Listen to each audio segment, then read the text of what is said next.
अस्सलामुअलैकुम। Kitchen with shine aunty में मैं आप सबको खुश आमदीद कहती हूँ।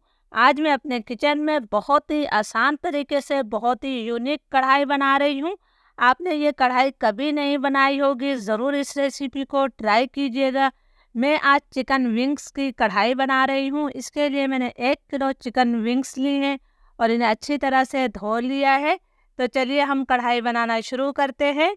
चटपटी मसालेदार चिकन विंग्स की कढ़ाई बनाने के लिए मैंने आधा कप तेल लिया है। तेल की मिकदार आप अपनी मर्जी से कम या ज़्यादा कर सकते हैं। तेल को मैं गरम कर लेती हूँ। तेल गरम हो गया है तो अब मैं इसके अंदर 2 खाने के चम्मच भरकर अदरक लहसुन का पेस्ट शामिल करूँगी। आपने बिल्कुल फुल भरकर अदरक लहसुन का पेस्ट डालना है। अदरक लहसुन को हम 2 से 3 मिनट तक अच्छी तरह से भून लेते हैं ताकि इसका कच्चापन ख़त्म हो जाए। अदरक लहसुन हमारा अच्छी तरह से भुन गया है, इसमें से अच्छी सी खुशबू आ रही है। तो अब मैं इसके अंदर चिकन विंग्स शामिल कर रही हूँ। फ्लेम मेरा हाई है। हाई फ्लेम पर मैं इसको इतनी देर तक फ्राई करूँगी कि इसका कलर तब्दील हो जाए। इसमें मुझे 4 से 5 मिनट लग जाएंगे। चिकन विंग्स की मैंने अच्छी तरह से भुनाई कर ली है, इसका कलर तब्दील हो गया है। अब फ्लेम मैंने बिल्कुल लो कर दिया है। हमने इसके अंदर पाउडर मसाले शामिल करना है। 1 चाय का चम्मच भरकर मैंने नमक शामिल किया है। 1 चाय का चम्मच में कुटी हुई लाल मिर्च डाल रही हूँ। 1 चाय का चम्मच हमने पिसी हुई लाल मिर्च शामिल करी है। 1 चाय का चम्मच ऊपर तक भरकर मैंने धनिया पाउडर शामिल किया है।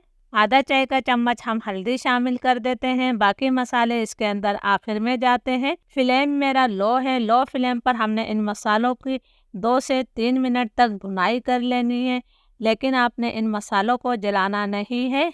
मसालों की मैंने 2-3 मिनट तक भुनाई कर ली है। तो अब हमने इसके अंदर टमाटर शामिल करना है। मैंने आधा किलो टमाटर लिए बिल्कुल लाल कलर के और इन्हें मैंने कद्दूकश करके शामिल किया है। कद्दूकश करने से टमाटरों का छिलका भी अलग हो जाता है। अब मैं इसकी मज़ीद 2 से 3 मिनट तक भुनाई करूंगी ताकि टमाटरों का पानी थोड़ा खुश्क हो जाए और तेल इससे अलग हो जाए। प्लीज़ अगर आप लोगों को वीडियो अच्छी लग रही है तो एक लाइक ज़रूर कीजिएगा ताकि मेरी हौसला अफजाई हो सके। 2-3 मिनट तक मैंने टमाटरों की भुनाई कर ली है। तेल इससे अलग होने लगा है। अब मैं इसके अंदर 100 ग्राम यानी कि आधा कप दही शामिल कर रही हूँ। दही आपका ताज़ा होना चाहिए और दही को मैंने अच्छी तरह से फेंट कर शामिल किया है। अब हमने दही को भी मसाले के साथ अच्छी तरह से मिक्स कर लेना है। बहुत अच्छी तरह से आपने दही को मिक्स करना है ताकि दही फटे ना। दही को मैंने अच्छी तरह से मिक्स कर दिया है। तो अब फ्लेम में लो टू मीडियम कर रही हूँ। लो टू मीडियम फ्लेम पर हम इसे ढककर तकरीबन 15 मिनट तक पका लेंगे ताकि विंग्स हमारी अच्छी तरह से गल जाए। विंग्स को पकते हुए तकरीबन 15 मिनट हो गए हैं। विंग्स हमारी अच्छी तरह से गल गई हैं, लेकिन आप देख सकते हैं कि अभी इसके अंदर कितना पानी है। ये टमाटर और दही का पानी है।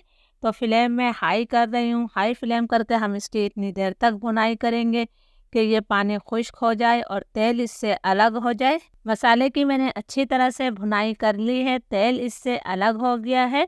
अब कढ़ाई के जायके को बढ़ाने के लिए हमने इसके अंदर कुछ और चीज़ें शामिल करनी है। 1 खाने का चम्मच में कुटा हुआ साबुत धनिया डाल रही हूँ। ये आपने आखिर में ही डालना है, इससे बहुत अच्छी खुशबू आएगी। 1 चाय का चम्मच मैंने कुटी हुई काली मिर्च डाली है। आप इस वक्त आधा चाय का चम्मच गरम मसाला पाउडर भी शामिल कर सकते हैं।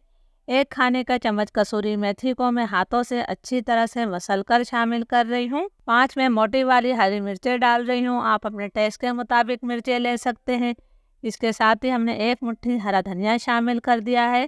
थोड़ी सी अदरक को मैं स्लाइस करके शामिल करूँगी। बहुत ही अच्छा जायका आता है कढ़ाई में। अब तमाम चीज़ों को हमने अच्छी तरह से मिक्स कर देना है। तमाम चीज़ों को मैंने अच्छी तरह से मिक्स कर दिया है। अब मैं इसे 2 मिनट के लिए ढक दूंगी और चूल्हा बंद कर दूंगी। 2 मिनट हो गए हैं चूल्हे को बंद करे हुए। हमारी बहुत ही चटपटी मसालेदार चिकन विंग्स की कढ़ाई तैयार है।